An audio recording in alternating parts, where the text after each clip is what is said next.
तो वही हम पढ़ रहे थे प्रॉपर्टीज ऑफ अल्कोहल्स फिनॉल्स पढ़ रहे थे, केमिकल प्रॉपर्टी सी और ओ बॉन्ड की क्लीवेज पढ़ रहे थे। 3 प्रॉपर्टी हमने कर ली थी, डिहाइड्रेशन लास्ट की थी। तो अभी नेक्स्ट आती है हमारी फोर्थ प्रॉपर्टी। फोर्थ प्रॉपर्टी आप लिखोगे ऑक्सीडेशन है, ऑक्सीडेशन ऑफ अल्कोहल्स। तो अल्कोहल्स की हम ऑक्सीडेशन करेंगे तो क्या होगा, यहाँ ध्यान देना। जैसे मान करके चलो ये लिखा है RCHOH, यहाँ पर भी H लिखा है, ठीक है भाई। और मतलब ये क्या होगा बेसिकली, इस चीज को मैं क्या लिख सकता हूँ, RCH2OH लिख सकता हूँ ना। कौन सा डिग्री अल्कोहल है, 1 डिग्री अल्कोहल, ठीक है। और अगर यहाँ पर मैं लिखूं RCH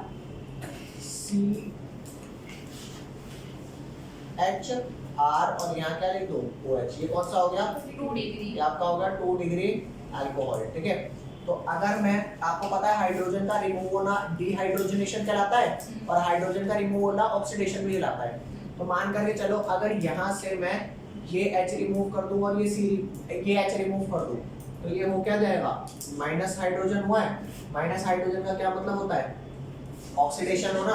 तो ये कुल मिलाकर के बन जाएगा RC, यहाँ पे O और C से एक एक बॉन्ड कम हो गए, तो ये आपस में बॉन्ड बना लेंगे, ये बन गया H।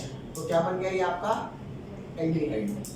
मतलब 1 डिग्री अल्कोहल को अगर आप ऑक्सीडाइज करोगे तो वो क्या बनेगा, aldehyde. 1 degree alcohol goes to aldehyde.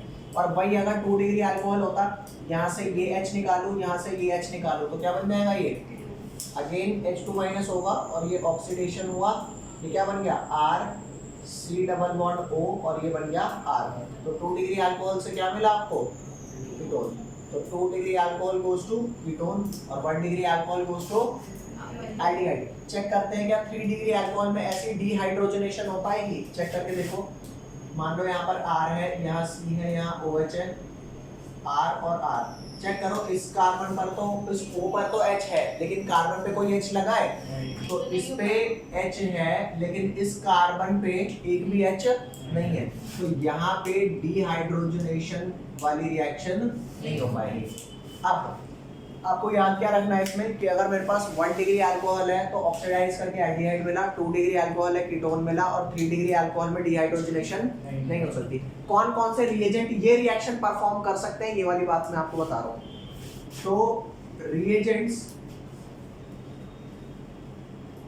Are for the above reaction. Reagents क्या क्या है, पहला रिएजेंट है CrO3, क्रोमियम ट्राइऑक्साइड, ठीक है। CrO3 के साथ एक दिक्कत होती है, मान लो अगर आपने 10 किलो प्रोडक्ट लिया है ना, तो मात्र 1 किलो एल्डिहाइड देगा, 9 किलो वेस्ट हो गया, समझ रहे हो।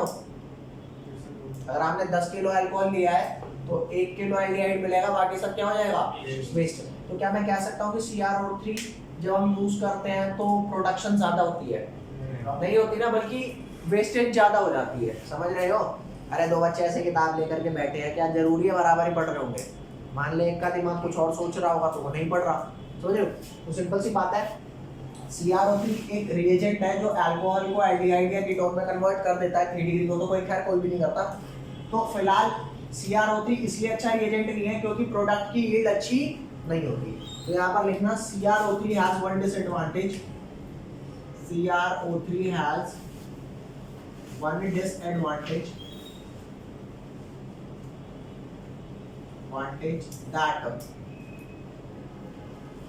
it converts that it gives product in lesser yield। lesser yield का मतलब क्या है, अमाउंट ऑफ प्रोडक्ट क्या होता है, कम होता है। बाकी हम पेपर में यूज कर सकते हैं, ठीक है। तो बाद में अगर मेरे पास ये रिएजेंट नहीं है, CrO3 नहीं है, ठीक है, या CrO3 की कम यील्ड आ रही थी, तो इसकी यील्ड बढ़ाने के लिए ना इसको थोड़ा मॉडिफाई किया गया रिएक्शन के हिसाब से। तो सेकंड टाइप ऑफ रिएजेंट हम यूज कर सकते हैं इसके साथ, CrO3 प्लस एक चीज होती है जिसका नाम होता है पिरिडीन। क्या होती है, पिरिडीन। पिरिडीन और एक चीज होती है HCl। पिरिडीन, CrO3 और HCl, ये तीनों मिलकर के एक कॉम्प्लेक्स बनाते हैं जिसका नाम होता है क्या, PCC क्या कॉम्प्लेक्स है?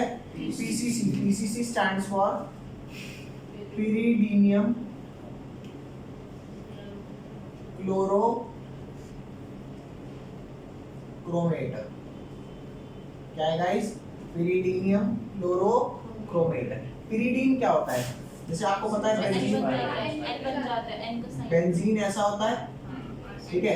तो यहाँ से कार्बन और H हटा के क्या लगा दो? नाइट्रोजन। तो ये होता है C5H5। ठीक है गाइस। अब pyridine कैसे लिखते हैं? जैसे PCC की रिप्रेजेंटेशन क्या होती है? इसकी रिप्रेजेंटेशन होती है C5H5N, और ये HCl है ना, HCl का H कौन ले लेता है? N। तो ये NH पॉजिटिव, अरे H प्लस आया तो N पे पॉजिटिव आ गया, Cl नेगेटिव डॉट CrO3।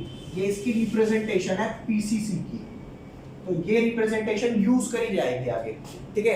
तो ये रिएक्शन कन्वर्ट करने के लिए 1 डिग्री अल्कोहल को एल्डिहाइड में और 2 डिग्री अल्कोहल को कीटोन में कन्वर्ट करने के लिए या तो CrO3 या फिर PCC हम यूज कर सकते हैं। लिख लो इसे।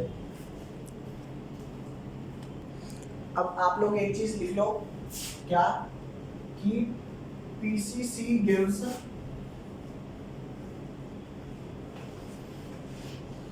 product in higher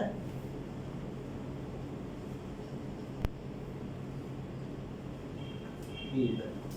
higher yield में प्रोडक्ट देता है PCC, ठीक है भाई?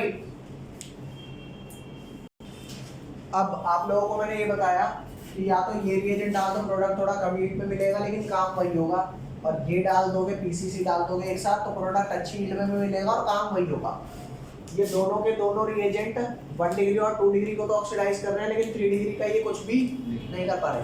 एक रिएजेंट ऐसा है जो 1 डिग्री में सेम प्रोडक्ट देता है, 2 डिग्री में भी यही प्रोडक्ट देता है, वो 3 डिग्री का भी कुछ कर देता है। तो क्या कर देता है वो 3 डिग्री का, ये मैं आपको बता रहा हूँ, यहाँ पर ध्यान दो, ये सारा मैं बता देता हूँ।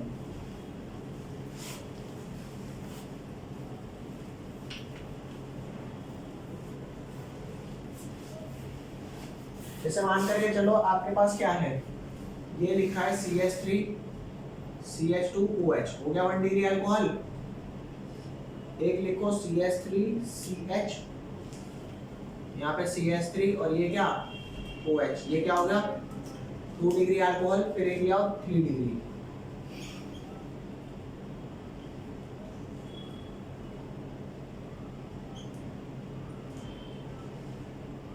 बोलो भाई ये समझ आया? तो यहाँ पर तो होना क्या है, एक H निकलेगा और एक H निकलेगा, तो यहाँ तो आपका क्या बन गया?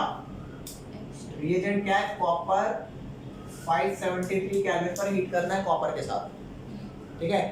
कॉपर भी चलेगा या फिर सिल्वर भी चलेगा, Ag 573 केल्विन के साथ हीट करना है।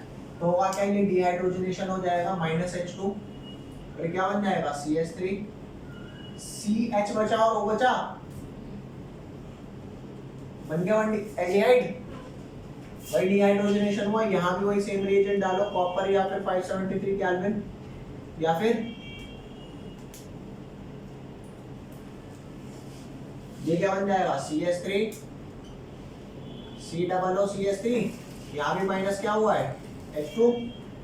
नेक्स्ट इस वाले पे तो H निकालने के लिए है, लेकिन इस वाले कार्बन पे तो ये कहेगा तू पूरा H दे, OH दे, और इस पे कुछ नहीं है ना, बगल वाले कार्बन से H निकाल देगा, तो CH3 है क्या हो जाएगा CH2। तो यहाँ से OH निकाल लो,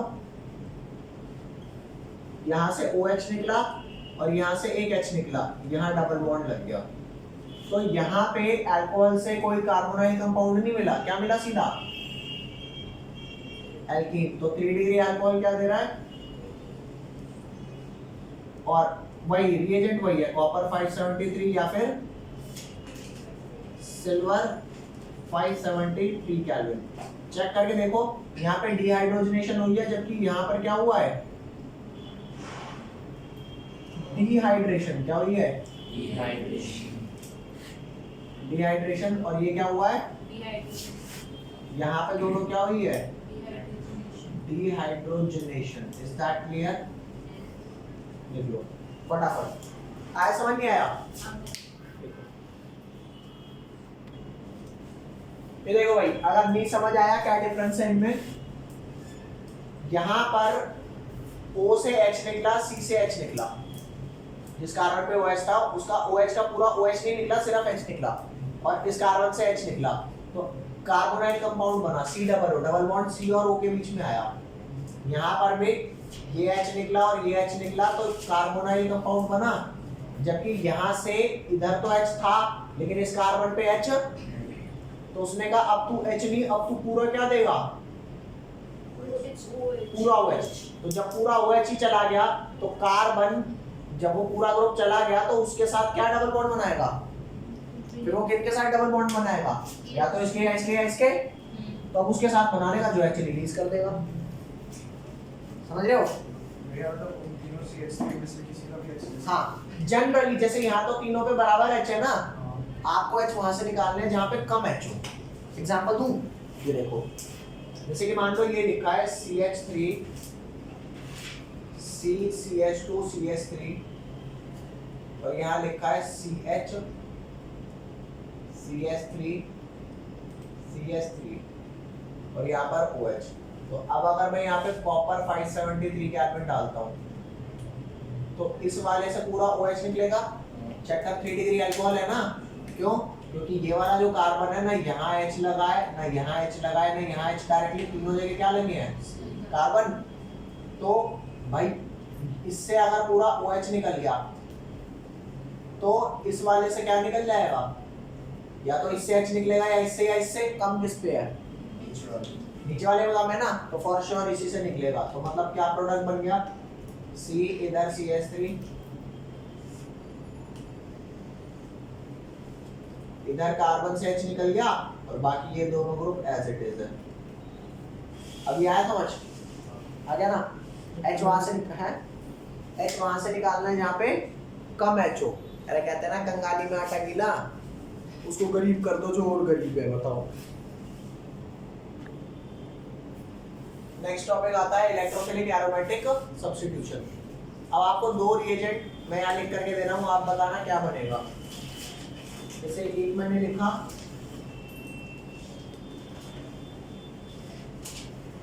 क्लोरोबेंजीन, और यहाँ भी क्या लिखा, क्लोरोबेंजीन। ठीक है भाई, अब बोलो, यहाँ पे डाला मैंने Br2 FeBr3 की प्रेजेंस में और डार्क, ठीक है। और यहाँ डाला मैंने conc HNO3 plus conc H2SO4, ये डाल दिया, ठीक है भाई। अब इस वाले में क्या बनेगा, क्योंकि Cl ऑर्थो पैरा डायरेक्टिंग होता है और ये NO2 लगाने का रिएजेंट होता है, तो एक ऑर्थो मिलाएंगे और एक, ये बात सिखा चुका हूँ ना।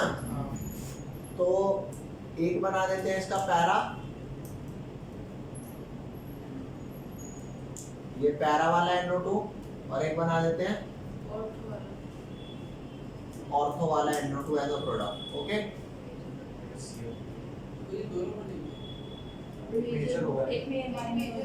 एक माइनर है, एक, ये बात तो आप जानते ही हो। और इस केस में भी क्या होगा, एक पैरा वाला और एक ऑर्थो वाला, मानते हो ही। ये क्या है, मेजर, और ये क्या है, माइनर, ठीक है। तो जैसे मैंने आपको बताया है Cl ऑर्थो पैरा डायरेक्टिंग होता है, OH क्या होता है। अगर यहाँ पे मान लो मैं फिनॉल लिख दूं तो क्या होगा, फिनॉल भी तो ऑर्थो पैरा डायरेक्टिंग होता है, बोलो बे, है तो याद ध्यान देना।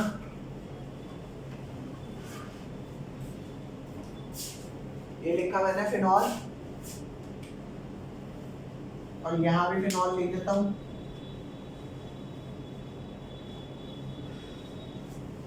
यहाँ भी फिनॉल लिख देता हूँ,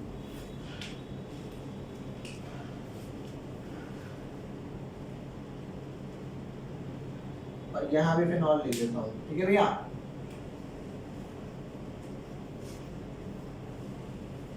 अब इनकी रिएजेंट लिख देता हूँ, कहाँ क्या क्या डाल रहा हूँ।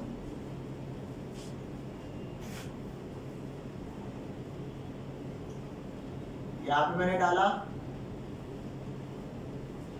कॉन्सेंट्रेटेड HNO3 या मैंने डाला डाइल्यूट HNO3। ठीक है भाई, तो क्या बनेगा प्रोडक्ट यहाँ पर? NO2 लगेगा। इस वाले केस में एक बनेगा पैरा, चेक कर H2SO4 तो नहीं डाला ना, अरे बोलो। एक ये बना इसका, और नेक्स्ट क्या बना? ये वाला। और अब डाइल्यूट और कॉन्क में क्या फर्क है? कॉन्क में ध्यान दो, पहले मैं इनकी रिएक्शंस के प्रोडक्ट लिखवा रहा हूँ, उसके बाद आपको ये लिखवा दूंगा कि ऐसा क्यों हुआ। ठीक है भाई, तो यहाँ पर ध्यान दो, NO2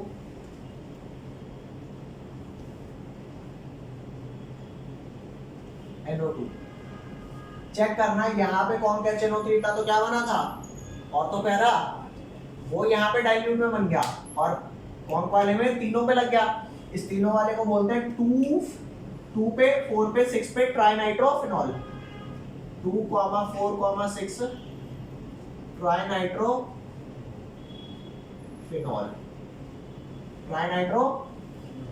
ओके, अब नेक्स्ट यहाँ ध्यान दो, इसमें एक मैं डालता हूँ Br2 किसकी प्रेजेंस में? CH2। जैसे CO2 होता है ना कार्बन डाइऑक्साइड, वैसे CH2 होता है कार्बन डाइसल्फाइड।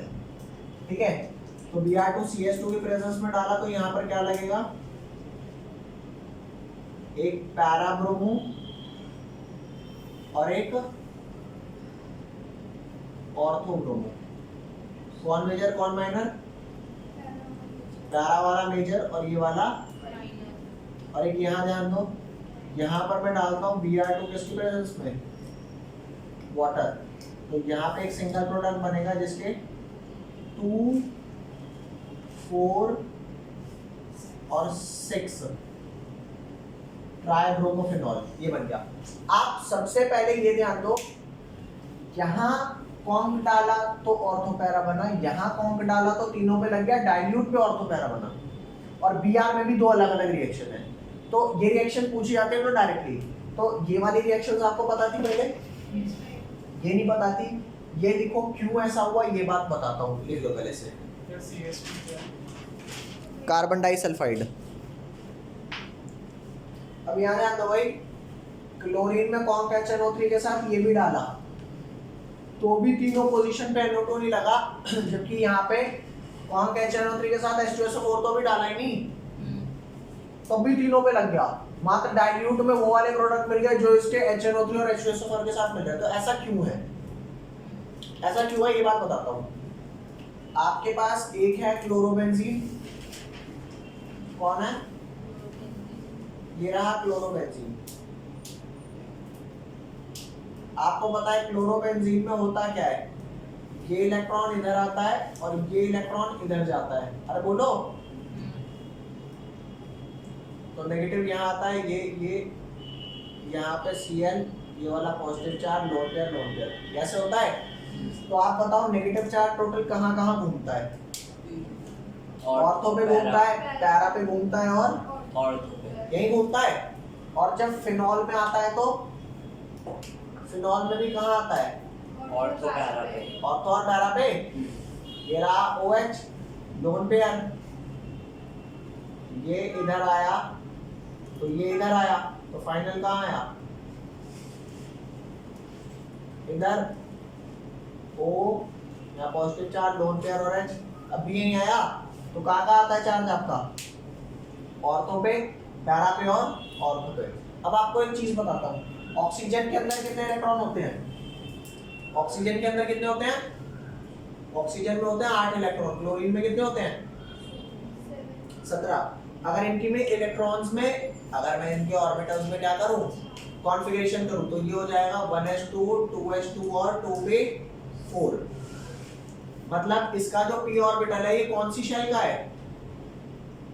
सेकंड का तो बोल भाई हाँ, यार इसका जो p ऑर्बिटल है वो सेकंड वो सेकंड शेल का है, जबकि इसका 1s2 मैं कह रहा हूँ मान लो तुम्हारे कोई कॉन्फ़िगरेशन नहीं आती, मैं बस एक छोटी सी बात बताना चाह रहा हूँ 1s2 2s2 2 पे 6 3s2 3 पे 5 अरे 2 2 4 और ये 8 हो गए 2 2 4 6 10 दोबारा और 5 17 ठीक है भाई।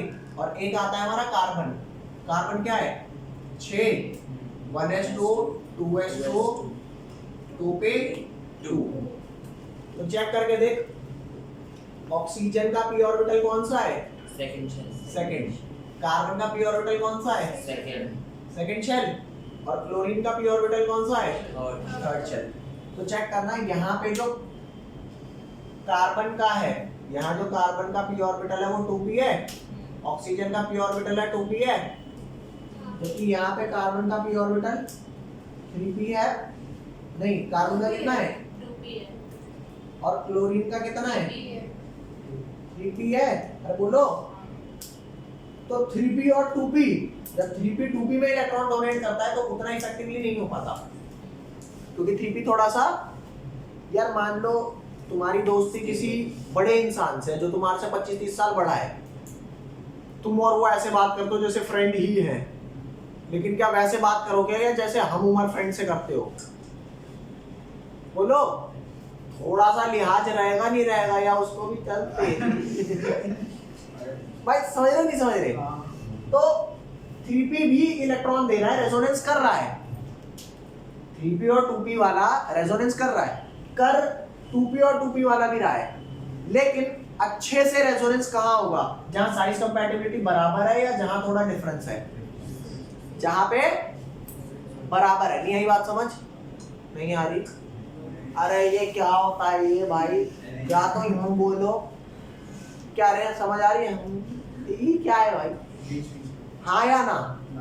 ना दोबारा सुन, मैंने कहा यहाँ पे इलेक्ट्रॉन जो डोनेट हुआ ये 3p ऑर्बिटल से था, और कहाँ डोनेट होना था कार्बन के 2p में, तो 3p से 2p में थोड़ा सा साइज का गैप है, ठीक है, और 2p से 2p में गैप है नहीं।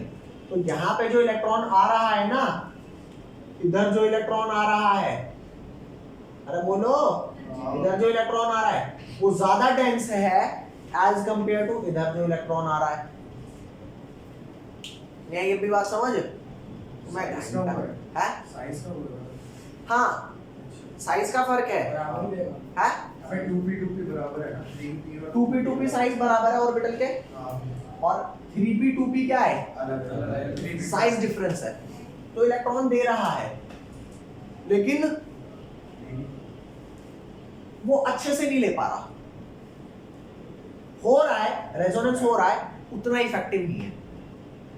यार मैं तुम्हारे को एक छोटी सी बात बताता हूँ, साइज मैटर कर रहा है जैसे, हाँ साइज मैटर करता है, साइज बिल्कुल मैटर करता है। यहाँ रेजोनेंस अच्छा नहीं हो रहा, साइज डिफरेंस होने की वजह से हो रहा है, उतना अच्छा नहीं है। जैसे तुम्हें पता है यार एक ही सब्जेक्ट तुम अलग अलग टीचर से पढ़ सकते हो, पढ़ाते वही बात है, लेकिन बोलने में एग्जाम्पल्स में फर्क आता ही नहीं आता है। कौन अच्छा है कौन बुरा है वो तुम डिसाइड करो। तो यहाँ पर कॉन्जुगेशन जो रेजोनेंस है यहाँ भी हो रही है, रेजोनेंस यहाँ भी हो रही है, लेकिन यहाँ पे 2p की रेजोनेंस है, वहां पे 3p और, तो इफेक्टिव बढ़िया काम होगी 2p जहाँ पे साइज। तो यहाँ पे ऑर्थो और पैरा पे चार्ज बहुत ज्यादा है और यहाँ ऑर्थो पैरा पे चार्ज, यही रीजन है। ये वाला जो रीजन मैंने आपको बताया ये एनसीईआरटी में नहीं लिखा, ये तभी बताया जाएगा तुम्हारे को जब तुम बैचलर्स में आओगे, ठीक है। आपको डायरेक्ट ये वाली रिएक्शन एक समझाई हुई है कि क्यों ऑर्थो पैरा होता है, भाई ऑर्थो पैरा तो ये भी होता है, तो सेम रिएजेंट क्यों नहीं चल रहे, क्यों फर्क आ रहा है? फर्क इसलिए आ रहा है क्योंकि यहाँ पे रेजोनेंस अलग की है और यहाँ पर, तो यहाँ पे सेम ऑर्बिटल की है, वहाँ पे तो जो काम यहाँ पर ऑर्थो और पैरा NO2 लगाने का कॉम NO3 और कॉम H2SO4 कर रहा है, वो ऑर्थो और पैरा यहाँ पे मात्र डाइल्यूट। H2SO4 की तो अप्रोच लगाने की जरूरत ही नहीं पड़ी, और गलती से कॉन्क लगा दिया, ले रहे हैं इसकी वो है NO2 NO2। मेटा पे क्यों नहीं आया? क्योंकि मेटा पे इलेक्ट्रॉन डेंसिटी होती नहीं। अरे बोलो भाई, ये फर्क समझ आया? ये रिएक्शन सेम पूछी जाती है। नेक्स्ट Br2 अगर वाटर की प्रेजेंस में डाल रहे हो, देखो ये थोड़ा बहुत तो याद करना पड़ेगा। अरे बोलो भाई, मेरी बात समझ, ठीक है। अब ये वाला आपने लिख लिया, एक बार ये लिख लो, इसको पहले डायग्राम बना दो, इसकी एक्सप्लेनेशन लिखवा देता हूँ मैं आपको, ठीक है? लिख लो, ध्यान देना भाई। आपको जो मैंने बताया ना, यहाँ पे 3p 2p का डिफरेंस है, जिसकी वजह से नेगेटिव चार्ज अच्छा नहीं आता, और यहाँ पे 2p 2p है तो नेगेटिव चार्ज अच्छा आता है। तो बस वही उसी वजह से वो रिएक्शन का फर्क आ रहा है, और कोई फर्क नहीं है। तो यहाँ पर ध्यान देना, इन phenols resonance occur between 2p orbital of oxygen and 2p orbital of carbon। ठीक है? That's why negative charge density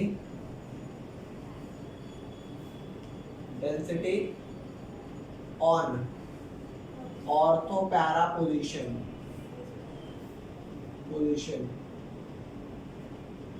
is more, while in case of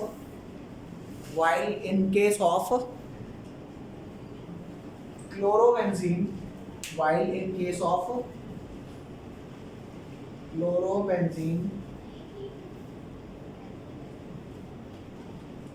negative charge density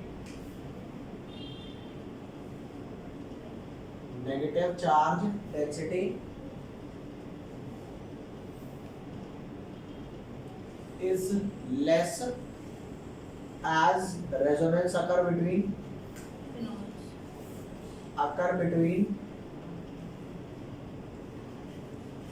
3p orbital of chlorine and 2p orbital of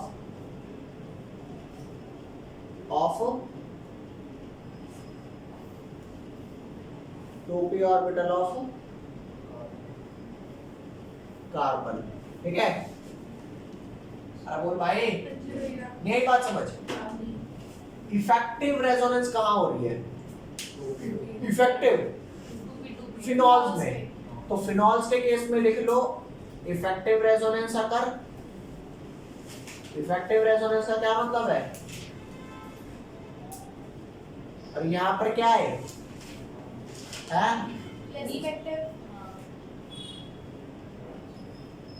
दिखावे की resonance. कौन से? Fake नहीं है बेटा, दिखावा सा हो रहा है, जैसे आप दिखावे के लिए पढ़ रहे हो, हैं? या अगर आप इफेक्टिवली सच में पढ़ रहे हो। फर्क है ना, तुम्हारे टेस्ट में झलक रही है। फॉल्स रेजोनेंस है, फॉल्स नहीं कह सकते, रेजोनेंस ठीक है, लेकिन कहीं ना कहीं उतनी इफेक्टिव है। सूडो फॉल्स हुई ना, सूडो ने भैंस की पूंछ हो रही है, तो वो कम तो हो बोलते हैं, पर वही दिखावा है तो सूडो का मतलब। सुन सुन सुन मेरी बात, सुन, ये गलत नाम रखा हुआ है, देख सूडो वर्ड ही गलत है भाई। कुछ सर्कमस्टांसेस में तो वो पोडिया है ना, सूडो पोडिया। भाई तुम सुनो, यहाँ कम है, जैसे कुछ बच्चे दिखावे के लिए पढ़ रहे हैं, और यहाँ पर नाम ले सकता हूँ मैं उन बच्चों के? नहीं लेना, जल्दी लिख लो इसे, ठीक है भैया? नेक्स्ट